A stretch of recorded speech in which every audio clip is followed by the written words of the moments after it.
मिलते हैं, काम के लोग चंद मिलते हैं। असगर भाई, शुभम भाई सुनिए, काम के लोग चंद मिलते हैं, कदम कदम पर जयचंद मिलते हैं। और जब भी मुसीबत आती है किसी शहर पर, एक पुलिस को छोड़कर सभी दरवाजे बंद मिलते हैं। तालियां आपकी उठनी चाहिए मित्रों।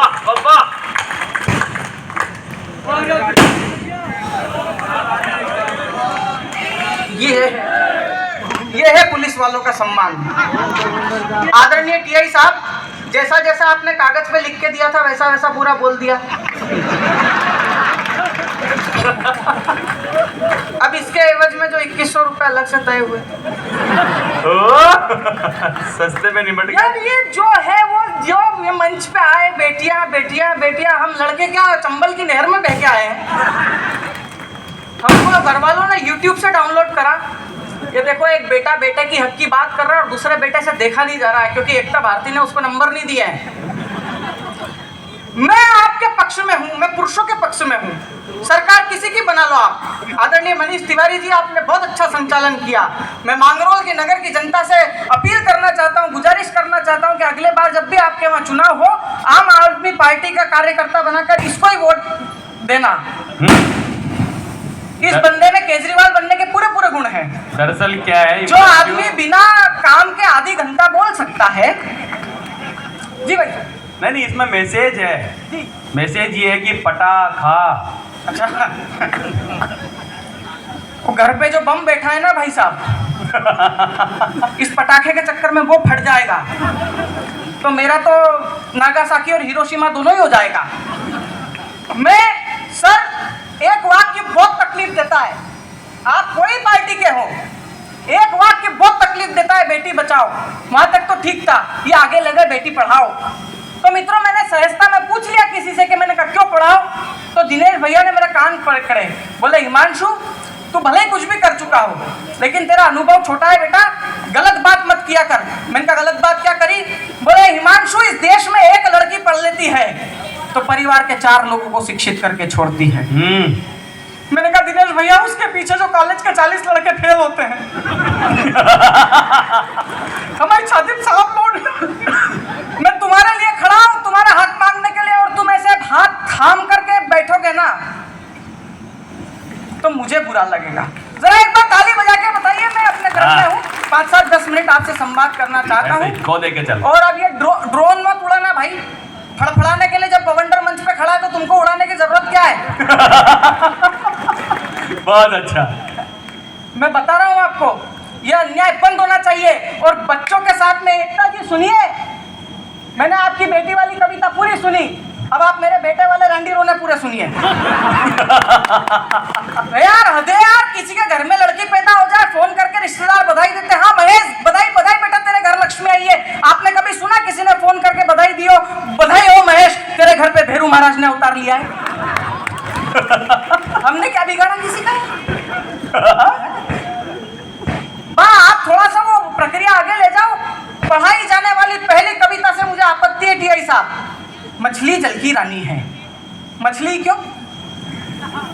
आप इस नहर में ध्यान से देखो, आपको केचुए, कछुए, केकड़े, मेंढक, झींगे सब मिलेंगे, लेकिन फिर भी मछली जल की रानी। विज्ञापन जितने सब महिलाओं के लिए, सुनहरा बदन, हल्दी चंदन, मैं हूं नीमा सेंडगर। मतलब तुमको किसने बोला कि हम लड़के मिट्टी से नहाते हैं? हम लोगों को साबुन की जरूरत नहीं पड़ती। जितने सारे विज्ञापन सब महिलाओं के लिए। परफ्यूम का विज्ञापन महिलाओं के लिए, डीओ का विज्ञापन महिलाओं के लिए, कपड़ों का विज्ञापन महिलाओं के लिए, सारे विज्ञापन महिलाओं के लिए। लड़कों के लिए कौन सा विज्ञापन? एक इतनी मोटी तोंद लेकर आधे गंजे अधेड़ उम्र के अंकल आएंगे, इनो काम शुरू सिर्फ 6 सेकंड में। तालियां कमजोर है, तुम्हारे हक की बात कर रहा हूं। अच्छे यार हिमांशु, वाह। वेद ऋषि का अर्शकल्प बवासीर से निजात पाए 20 दिनों में।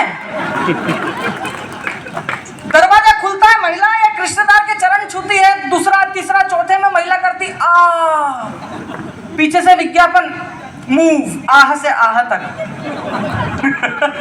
हम लड़कों की सीमेंट से बना के भेजी कमर भगवान ने। हमने क्या करा किसी का? बहुत दुख होता है। जिधर देखो ये पत्रकार महोदय बैठे थे यहाँ पे, जो लिख रहे थे पंक्तियां, आप ही है ना सर?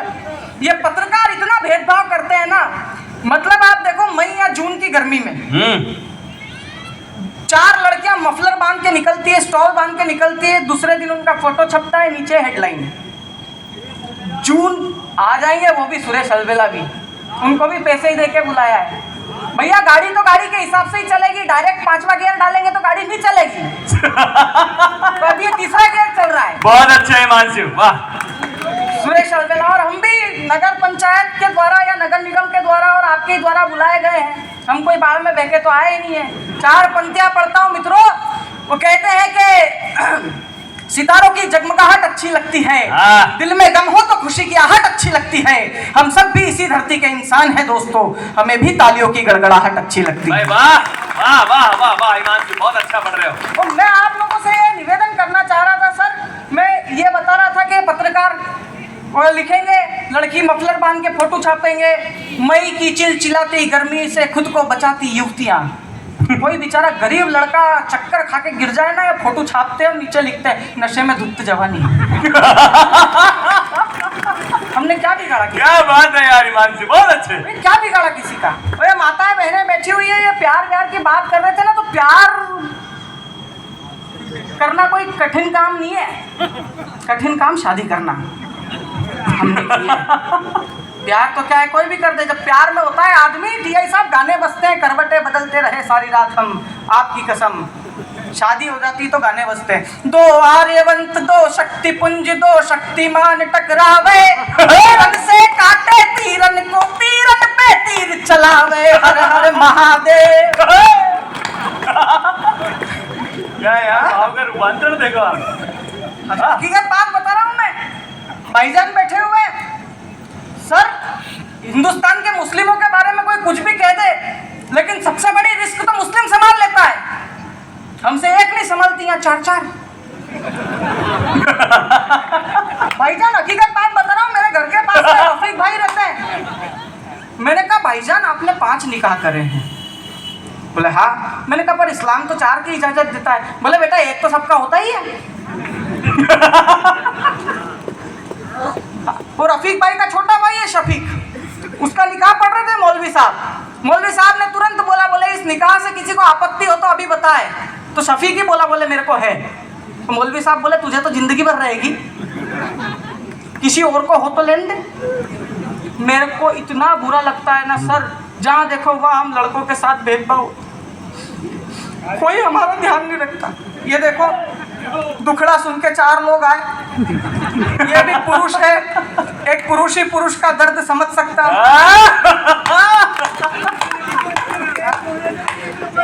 बहुत अच्छे श्रोता है, मैं तो प्रार्थना करूं कि और भी कोई लोग आगे आना चाहे तो हिम्मत करें, हम आपका स्वागत करते हैं आप। और ऐसे ही तहजीब के साथ बैठ करके सुनो, सुनने वाले लोग दूर तक खड़े रहते तो हमें भी बड़ा अजीब लगता है। बड़ी बहुत अच्छा। एकता भारती जी ने कहा कंधे से कंधा मिला के चलना, एक एक बात का जवाब दूंगा, और अगर नहीं दूं तो वापस बैठ जाऊंगा, और अगर दे दूं तो आप लोगों की जिम्मेदारी बेटों के पक्ष में खड़ा हूं। कंधे से कंधे मिला के चलेंगे, हम पुरुषों से कंधे से कंधा मिला के चलेंगे। मैंने बिल्कुल चलो, लेकिन जब घर में लाल सिलेंडर उठाने की बारी आती है तो पुरुषों का ही कंधा याद क्या आता है। क्या बात है, वाह। फिर इन्होंने एक बात रखी कि जब ओलंपिक में लड़कों ने घुटने टेक दिए थे, तो साक्षी, सिंधु, मैरी कॉम ने इस देश की नाक रखी, इस देश की शान रखी और देश के लिए मेडल लेकर आई। हम सब ने देखा भाई साहब, ठीक है। फिर इन्होंने एक बात और कही कि वो कल्पना चावला और सुनीता विलियम्स बन करके अंतरिक्ष में गई। ये बात तो आपको दिखाया सिक्के का एक पहलू। एकता जी, सिक्के का दूसरा पहलू देखो। साक्षी, सिंधु, मैरी कॉम, कल्पना चावला और सुनीता विलियम्स के जितने भी कोच थे ना, सब पुरुष थे। और इस बात से जितनी माताएं बहनें बैठी हुई है, वो मेरा थोड़ा सा साथ दे और मेरी बात को गंभीरता से ले, कि इस बात का पता चलता है कि यदि महिला पुरुषों की बात सुने, अपना ज्यादा दिमाग ना लगाए, तो चांद तक भी जा सकती है। बहुत अच्छे। नहीं तो हर साल झोला उठा के मायके जाऊं। लड़कियों का मैं अनादर नहीं करता, हाँ, ये बात अलग है कि मैं पुरुषों की तारीफ करता हूँ, क्योंकि मैं खुद एक पुरुष हूँ। मेरा जीना हराम कर रखा है इन लोगों ने, और हर किसी का जीना हराम कर रखा। एक आंटी इतनी लंबी टीकी लगाती थी, ऐसा लगता था किसी ने 10 का सिक्का चिपका दिया हो। मैंने कहा आंटी इतनी लंबी बिंदी क्यों लगाती हो मोटी? बोले वो माँ कह के गई है कि पति की आयु बढ़ती है। थोड़े दिन बाद बिंदी छोटी हो गई। मैंने कहा आंटी क्या हुआ? बोले बीमार है यार हिमांशु। थोड़े दिन बाद बिंदी और छोटी हो गई। मैंने कहा क्यों? अब बोले आईसीयू में चले। थोड़े दिन बाद बिंदी बिल्कुल बारीक। मैंने कहा क्या हुआ? वो डॉक्टर ने बोल दिया इनको घर लेके चले जाओ भैया। मैं समझ में नहीं आ रहा है, उन्होंने बोल दिया रिश्तेदारों को। 4 दिन पहले मुझे पटना एयरपोर्ट पे मिली बिंदी फुल साइज में, खुश हो गया। मैंने कहा आंटी बधाई हो, लगता है अंकल ठीक हो गए। आंटी तुरंत बोली, बोला काय के वो तो कब के ही नहीं पड़ गए, मैंने ही दूसरा ब्याह कर लिया। भाई बहुत अच्छे। जाऊँ आपको? हाँ बिल्कुल भाई साहब। हाँ पधारो। वन खास सुना दीजिए सुरेश जी ने। हाँ, भगवान से प्रार्थना है कि आप सफलतापूर्वक मतदान कर पाएंगे। बहुत अच्छे, पढ़ो हिमांशु, बहुत अच्छा। होता है ये। एक पुरुष ही पुरुष का दुश्मन होता है, यह समझ में आ गया। और ये अकेला इतने सारों का हो गया, क्योंकि मैं पुरुषों की बात कर रहा था। हाँ। उस समय नहीं बोला जब एकता भारती खड़ी थी। अब इसका मोबाइल डिस्चार्ज हो गया। तो मैं आपको हकीकत बात बता रहा हूँ, ये दिनेश देसी घीजी जो है ना, ये कोई इतने शरीफ व्यक्ति नहीं है जितने दिखते हैं। वो तो आपको समझ में ही आ गया होगा, तेरी माँ का जब इन्होंने करा। और मैं और दिनेश भैया एक पीलीभीत से दिल्ली जा रहे थे। अच्छा। बीच में उन्नाव में एकता भारती उस बस में चढ़ी, तो दिनेश भैया ने मेरे को कोनी मारी, बोले उधर जाके बैठ। मैं बैठ गया और इन्होंने एकता भारती को अपने पास बिठाया। अब वो यात्रा उस मुकाम पे पहुंची कि इन दोनों ने एक दूसरे के नंबर एक्सचेंज करे। तो दिनेश भैया ने तो एकता भारती ने तो दिनेश जी का नंबर एक्सचेंज कर लिया, सेव कर लिया। और दिनेश भैया अपना नंबर सेव कर पाते इतने में उनका मोबाइल डाउन, बैटरी खत्म। उन्होंने मेरी तरफ देखा, मेरे शर्ट में लगे पेन की तरफ देखा। मेरे अंदर का भी ब्राह्मण जागा। जैन साहब, मैंने वो पेन निकाला और खिड़की से बाहर फेंक दिया। दिनेश भैया बोले ये क्या है? मैंने कहा ना खाऊंगा ना खाने दूंगा। आप कहाँ पड़े हुए हो? तो बता रहा हूँ आपको, जो मैं ये फोकट की बात कर रहे हैं। बोले वो वृद्धाश्रम भेज दिया, वृद्धाश्रम भेज दिया। लड़कों, अगर एक सच्ची और अच्छी बात कर दूं इस समाज में, तो आप लोगों का प्रतिसाद मुझे मिले। मुझे आप लोग एक बात बताइए, एक वो जमाना था जब घर के बुजुर्ग खांस दिया करते थे, बहुएं घर के अंदर चले जाती थी। आज बहुएं खांस देती है, बुजुर्ग वृद्धाश्रम पहुंच जाते हैं। क्या बात है, क्या बात है, वाह वाह, मार्मिक, वाह वाह। आदरणीय बुद्धि प्रकाश दादी जी शुरू से कह रहे हैं कि दृष्टि बदलिए, दृष्टि बदलिए, दृष्टि बदलिए। यहाँ पर भी दृष्टि बदलनी पड़ेगी। जब 50% आरक्षण की बात आती है, एक बात छाती ठोक कर बोलता हूँ, बेटो तुम्हारे अंदर का बेटा ललकारता हूँ। मुझे इस हिंदुस्तान में एक घर, एक बेटा ऐसा बता दो जिसकी शादी नहीं हुई हो और उसके माँ बाप वृद्धाश्रम में रह रहे हो। वाह वाह वाह वाह। ताली आपकी कमजोर है। मैंने बात तो अच्छी करने की कोशिश की थी। क्या बात है। लेकिन समझ में समस्या बहुत बड़ी है। ये सब बड़े बड़े कवि हैं, मैं सदा बाहर कवि हूँ। मतलब 30 दिन में से टीआई साहब 27 दिन घर के बाहर, तो सदा। अच्छा। मैं 12-15 दिन कवि सम्मेलन करके घर आया। आपकी घर में आपको आपकी पत्नियां खाना परोसती होंगी, मेरे यहाँ डाला जाता है। मेरे को मेरी पत्नी खानादारी हूँ। मैंने कहा ये क्या रोटी बनाई है रे, इस पे घी लगा दे। बोले जैसी है वैसा खा लो। मेरा दिमाग खराब हुआ। भाभी जी, मेरे हाथ में मोबाइल था, मैंने मोबाइल फेंक के मारा। उसके हाथ में बेलन था, उसने बेलन फेंक के मारा, भाव तो यहाँ घुमा उचक गया। 5 दिन बाद सुरेश अलवेला जी मिले, हम लोगों को प्रोग्राम में जाना था। बोले हिमांशु ये क्या हुआ? मैंने कहा भैया ये गुम्मा उचक। सुरेश जी तुरंत बोले इस पे घी लगा। मैंने कहा अगर घी होता तो ये गुम्मा नहीं होता। जरा अगर बजा रहे हो तो ढंग से बजा दो यार, ये चटर समझ में नहीं आया। वाह वाह वाह हिमांशु। दूसरों की बात करें। भाई साहब मैं कविता भी सुना दूंगा आपको। मैं बिल्कुल आपको कविता सुना दूंगा। लेकिन महाभारत के युद्ध में जब उतरता है ना आदमी, तो केवल शस्त्रों के साथ में नहीं उतरता। जरूरत पड़ती है तो अभिमन्यु है ना, रथ का पहिया उठाकर भी लड़ता है। वो काम मैं कर रहा हूँ यहाँ पर विपरीत परिस्थिति के बीच में। और मैं आपको प्रणाम करता हूँ भाई साहब। आप आदरणीय हैं। 5-7-10 मिनट आप मुझे भी सुन लीजिए। मैं बहुत छोटा सा आदमी हूँ आपके बीच में। मैं आपको कविता सुना दूंगा, लेकिन आप एक हैं और ये इतना सारा जनसमूह है। आप एक बार ताली बजाकर मुझे बताइए जो मैं आपको सुना रहा हूँ आप सुनना चाहते हैं? 5-7-10 मिनट। वाह। मैं आपको कविता भी सुना दूंगा, कोई बड़ी बात नहीं है सर। देश में यही बात होती है, जब कोई बात करना चाहता है आदमी उसका मुंह बंद कर दिया जाता है। 4 पंक्तियां पढ़ता हूं मैं, और अगर लग जाए कि इस हाड़ों की धरती पर, इस चंबल के किनारे पर एक दुबले पतले आदमी ने अच्छी बात कह दी हो तो फिर आपकी तालियां खुले। हमारे देश में हर जगह बदतमीजी हुई। हमारे देश में जेएनयू में बदतमीजी हुई। हमारे देश में स्वामी विवेकानंद की मूर्ति तोड़ी गई। क्यों तोड़ी गई? क्योंकि किसी जिम्मेदार आदमी ने उठकर बोलने की हिम्मत नहीं की। वाह वाह वाह। मांगरोल वालों, अगर ये नारा बड़ा करना चाहो ना तो मैं 4 पंक्तियां आपको देता हूं। इस नारे को जरा और बुलंद कीजिएगा और आकाश भर तक पहुंचाइएगा, क्योंकि ये वो हाड़ोती है जहां कोटा के पास में एक गांव, उस गांव से एक शहीद होता है हेमराज।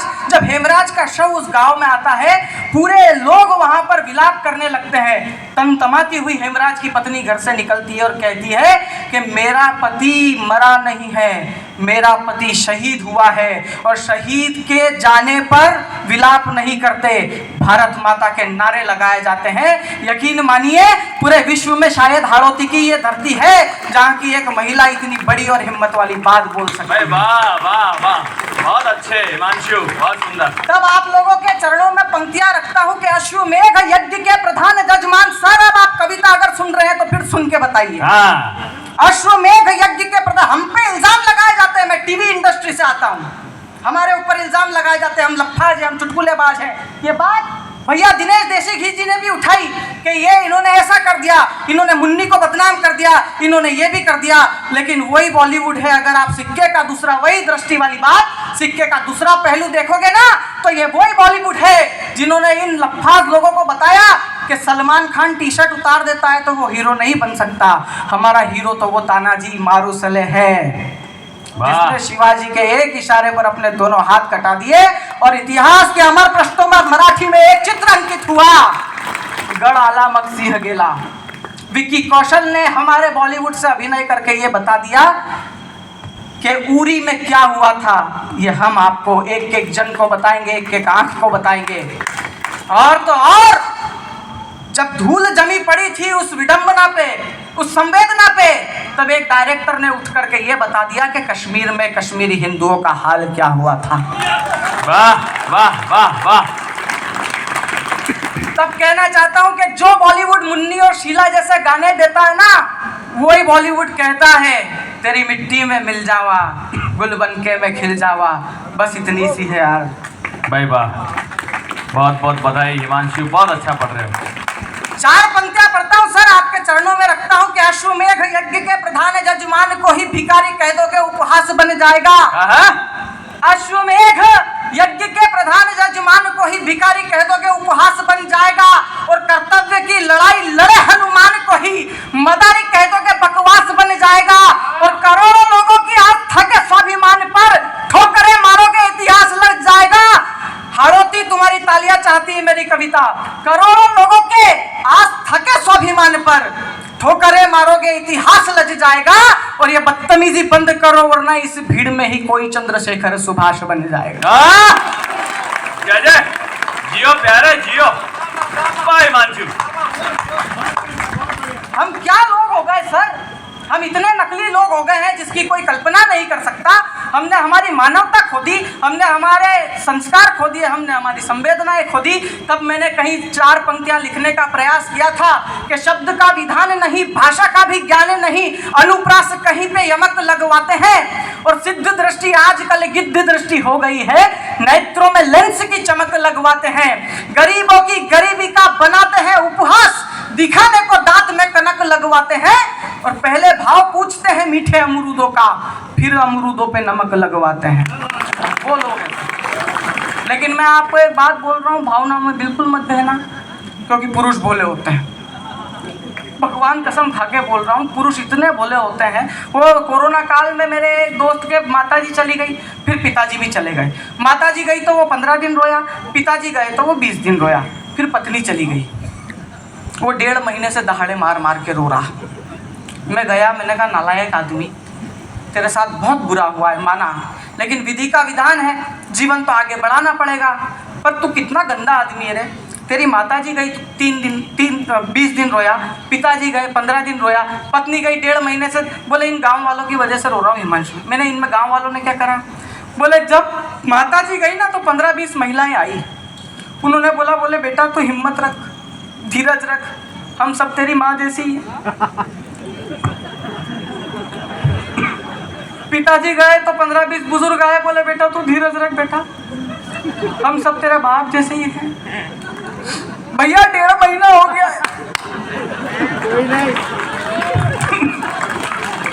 एक ने आके ये नहीं कि तू धीरज रख, तेरा दूसरा ब्याह करा देंगे। वहां पहुंचो जब मैं पहुंचाना चाह रहा हूँ आप लोगों को।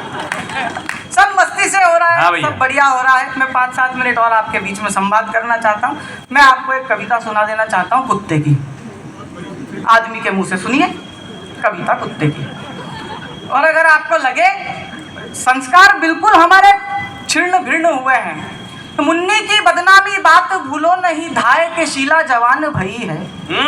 और चिकनी चमेली भी मलकर हथेली उलाला उलाला गाए रही है। वाह। और बबली की बदमाशी बढ़ती रही और बाई जलेबी चखाए रही है। और संस्कृति को तो नाश किए और देखो कला को लजाए रही है। क्या बात है, वाह, संस्कृति को तो नाश किए और देखो कला। तो हम कहाँ से चले थे मित्रों, कहाँ पर आकर के रुके?